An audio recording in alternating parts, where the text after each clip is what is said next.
1기 신도시나 2기 신도시 등등을 갔을 때의 그 간선도로 베이스의 도시와 서울 강북이라든가 아니면 부산 혹은 뭐 대구에 있는 구도심들, 그 조밀조밀성을 생각해 본다면은 우리가 어디를 더 걷기 편하게 하는가, 이런 부분에서 60년 지난 그 논리지만 여전히 설득력이 있다는 것을 알 수 있죠.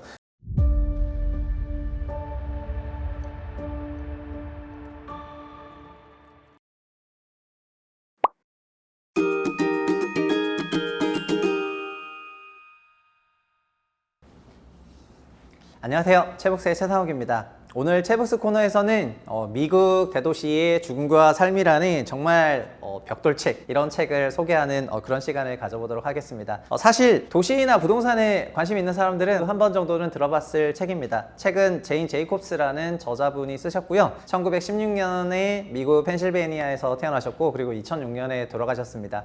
사실 저자는 기자 출신으로 도시학에 대해서 학교에서 체계적으로 공부를 한 적은 한 번도 없었는데, 정말 높은 관찰력과 분석력을 토대로 이 책은 미국에서 1961년에 발표를 했습니다. 그리고 발표와 함께 도시 이론 사상가 중에서는 가장 영향력이 높은 그런 사람 1위에 오를 정도로 엄청난 평판을 얻었던 그런 책이라고 하겠습니다. 우리나라에서는 그린비에서 2010년에 번역서를 처음 냈습니다. 물론 제 기준에서는 도시학의 역사를 좀 공부해본 입장에서 세계 도시를 바꾼 제1의 인물은 현재 전 세계 도시학을 지배하고 있는 프랑스의 르꼬르비제인데요.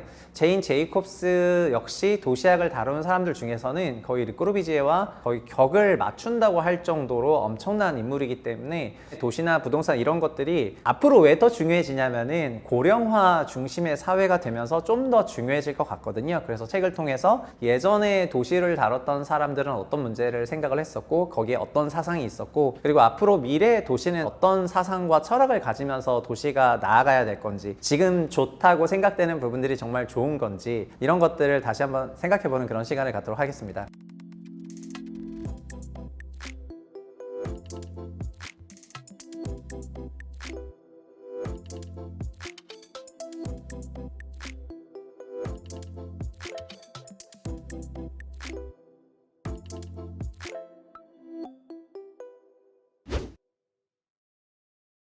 먼저 제인 제이콥스의 사상은 기본적으로 대도시는 재활용을 무조건 해야 하는 그런 공간이고요. 도시 그 자체가 사람들이 모여서 무언가를 하는 공간인데 익명성으로 모여있는 그런 공간이기 때문에 서로를 항시 지켜볼수록 안전하다, 이런 거를 기본 철학으로 깔고 있습니다. 그래서 도시, 특히 거리에는 제인 제이콥스는 거리를 걷는 사람을 두 가지로 분류를 하는데요. 도보 걸어다니는 사람, 풋피플하고 차 타고 다니는 사람, 카피플로 나눠서 이렇게 보거든요.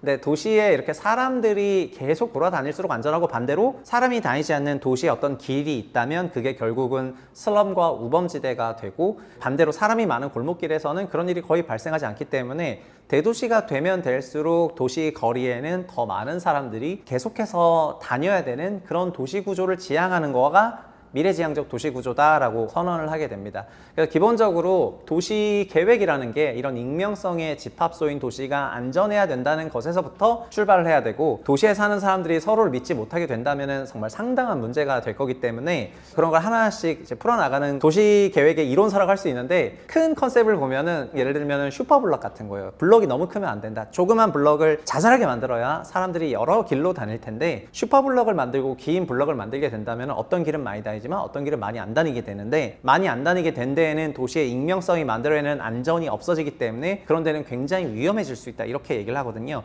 그런 맥락에서 르꼬르비제가 자동차들이 쫙쫙 다니는 간선도로 둘러싼 슈퍼블럭을 지향을 했는데, 제이콥스는 그러지 말아야 된다라고 선언했기 때문에 그 당시 도시 계획학을 공부했던 사람들한테는 엄청나게 충격적인 책이라고 하겠고요. 한국도 지금 강남이 가장 살기 좋은 도시라는 그런 인식들이 있지만, 강남 역시 자동차 간선도로 되어 있는 그런 상황이다 보니까 이게 진짜 좋은지에 대해서 걸어다니는 사람들은 좀 다른 생각을 할 수가 있거든요.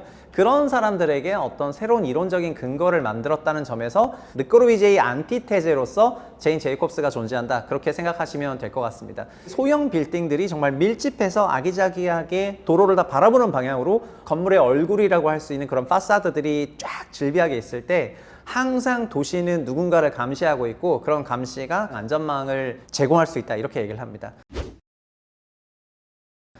두 번째로 제인 제이콥스가 얘기했던 도시의 중요한 개념 중에 하나가 다양성인데요. 도시가 다양성을 포섭하지 못하게 되는 경우에는 다양성의 부존재로 인해서 도시가 공동화될 가능성이 높다고 하게 되거든요. 여기서 말하는 다양성이라는 거는 그녀의 개인적인 이력이라든가 커리어를 보면은 거기서부터 이제 도출이 되는 것 같습니다. 책 제목 자체가 미국 대도시의 죽음과 삶인데, 그녀는 미국에 있는 굉장히 많은 도시들 중에서 사는 도시, 죽는 도시를 쭉 다니고 나서 종국에는 지금 뉴욕에서 이제 활동을 하게 됩니다. 뉴욕에서 로어 맨해튼이라고 있잖아요. 지금은 제로원이 있는데 과거에 월드 트레이드 센터가 있었던 그 업무 밀집 지역을 로어 맨해튼 지역이라고 하는데, 어마어마한 고밀도로 지어 있는 지역이거든요. 근데 이런 지역이 도시 설계가 굉장히 잘 됐을 거라고 생각할 수 있지만, 그녀는 그 당시부터 로어 맨해튼 지역은 업무 기능이라는 한 개의 기능만 너무 집중되다 보니까 다른 도시 기능이 존재할 수 없게 되면서 그 도시는 도시 기능이 작동하지 않는 지역이 되었는데, 도시학자들은 그것의 실패를 인정하고 싶지 않았기 때문에 언제부턴가 그런 지역을 CBD라고 불렀다.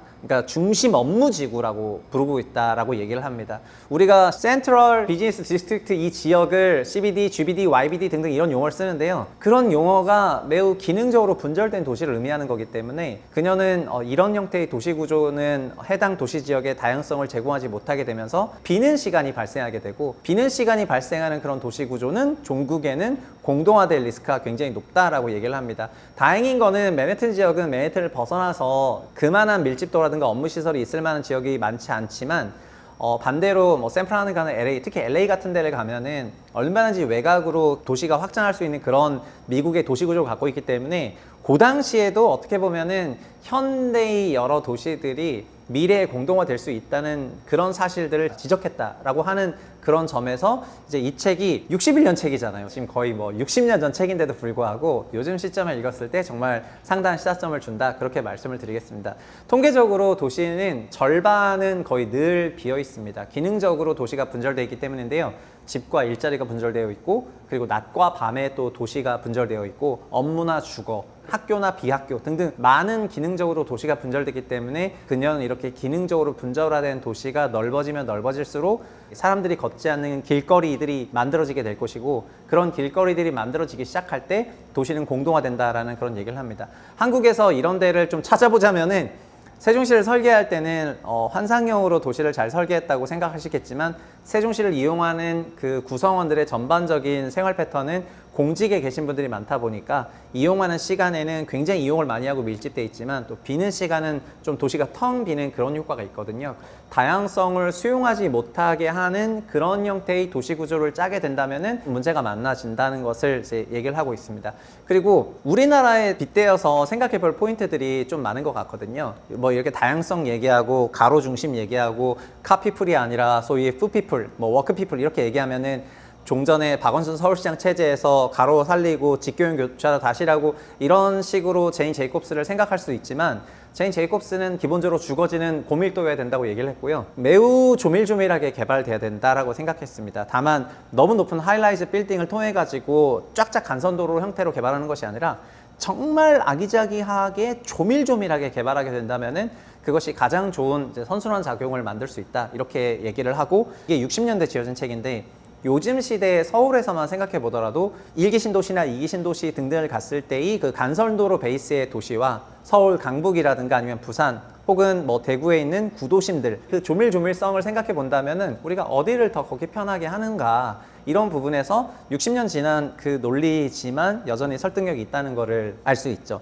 밀도 부분을 좀 더 깊게 얘기해 보면은요, 책에서는 이렇게 얘기를 합니다. 주거 밀도는 기본적으로는 높아야 된다라고 얘기를 하고, 때로는 수요가 많다면은 정말 과밀할 정도로 높아도 된다, 이렇게 얘기를 하는데요. 다만 조건이 있습니다. 어떤 조건이 있냐면은, 근본적으로 사람들이 단순하게 같은 기능, 같은 인종, 같은 소득 이런 사람들만 한 곳에 모여 살게 됐을 때는 다양성이라는 게 없어지고 도로가 비어버리기 때문에 주거를 초고밀도로 지어야 될수록 평면 타입, 면적, 주거 타입에 대해서 상이한 주거 형태를 공급하는 것이 그 도시의 다양성 측면에서, 그리고 도로의 안전성 측면에서, 그리고 최유효 이용 측면에서 모두 다 가장 이게 좋은 솔루션이라는 걸 그때 얘기를 하거든요. 사실 이거는 경제적으로 생각해 보더라도 굉장히 맞는 말인데, 어떻게 보면 한국에서는 아파트 25평, 34평 이런 걸로 그냥 단지 베이스로 건설해버린 이런 상태에서 그게 무조건 나쁘다는 것이 아니라, 그런 거를 공급하면 그 반대 급부의 다른 주거 유형도 충분히 공급해야지 다양성이라는 게 존재할 수가 있는데,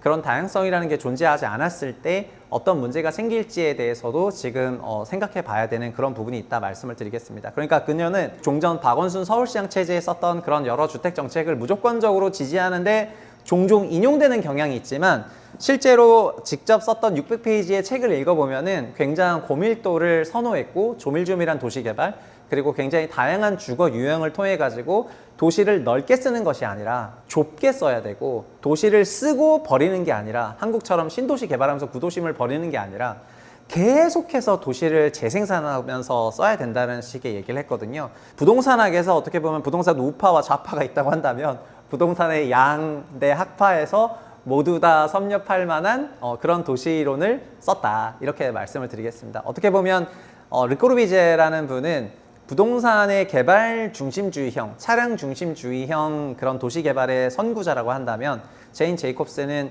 도보 중심주의형 도시 이론의 선구자라 할 수 있고, 양대 거두를 승계한 현재의 많은 도시학자들이 계신데, 굉장히 많은 그런 도시학자들이 있음에도 불구하고 현재는 차량 중심 도시로 되는 것만이 좋다는 그런 인식들이 조금 있는 거에 대해서, 이제 우리가 한국 사회도 고령화로 가고 있잖아요. 고령화로 가고 점점 자동차를 통한 이동도 있겠지만 도보를 통한 이동이 굉장히 많아지게 되는 그런 상황에서 다시금 제인 제이콥스의 책을 읽어볼 만한 그런 때가 된 것 같고요. 그냥 인터넷을 찾아보시거나 뭐 다른 거를 찾아봐도 얼마든지 그런 정보를 얻을 수가 있지만, 제일 좋은 건 직접 읽어보는 거거든요. 저도 책을 읽어보면은 항상 여기 밑에 접어놓고, 그리고 책을 읽을 때 줄을 그으면서 읽는 그런 경향이 있는데, 읽다 보면은 인생 구절도 만나게 될 거다, 이렇게 말씀을 드리겠고요. 그리고 도시가 슬럼화가 된다는 거, 요즘에는 우리 채널에서 피크아웃을 얘기하다 보니까 지금 한국 지방도시 같은 경우에는 사람들이 점점 살지 않아지는 그런 도시들이 나오고 있는데, 앞으로 그런 도시들이 나왔을 때 어떻게 대응을 해야 되고, 그거는 어떤 방식으로 슬럼화가 되고, 이런 부분에 대해서도 미국의 오래된 도시 역사, 250년이 넘은 미국 대도시의 역사들을 그대로 보여주면서 설명을 하고 있기 때문에, 한번 읽어보시면서 이제 자기가 거주하고 있는 지역이나 아니면 앞으로 내가 미래를 위해서 거주해야 될 그런 지역들을 선택할 때 분명히 도움이 될 거라고 생각하기 때문에 오늘 이 책을 정말 강력 추천드리도록 하겠습니다. 1961년에 제인 제이콥스가 이 책에 머리말을 썼을 때, 자기 책은 걷기족, 푸피플이 읽으면은 뭐 누구나 금방 쉽게 이해한다고 했고요. 반대로 차량족, 카피플이 읽었을 때는 뭔 얘기야? 하면서 그냥 커피 한 잔 마시면서 잠깐 이렇게 훑어보는 그런 책으로 적당하다고 얘기했는데, 걷기족이 읽었을 때는 굉장히 공부를 많이 해볼 법한 그런 책이라고 읽었고, 그리고 자기는 도시학이나 건축학을 전공하지 않았음에도 불구하고, 저는 부동산학이라든가 아니면 건축학을 공부했기 때문에 그럼에도 불구하고 평소에 걷는 걸 좋아하다 보니까 이 책을 처음 읽었을 때 그냥 저는 걷기족에 해당이 돼가지고 곧바로 꽂혔는데, 제 주변에는 걷기족만 있는 게 아니라 소위 차량족도 굉장히 많았기 때문에, 차량족들에게는 걷기족이라는 게 한국에서는 좀 잘못 이해가 된 경향이 있는 것 같더라고요. 걷기 좋은 도시들을 우리가 굉장히 편하게 느끼고 휴먼 스케일로 느끼고, 그리고 요즘 일본 도쿄를 가는 분들이 굉장히 많아졌는데, 도쿄 도심을 걸었을 때 걷기족들이 걷기 좋은 도시인 거, 그리고 파리의 구도심을 걸었을 때 파리 구도심이 걷기족들이 굉장히 걷기 좋은 도시인 거, 그리고 맨해튼 역시 그 어퍼 지역을 가게 되면은 굉장히 걷기 좋은 블럭 구조, 도로 구조를 갖고 있거든요. 당장 또 멀리 갈 필요 없이 서울 강북 지역, 지금 제 사무실은 충무로에 있는데요.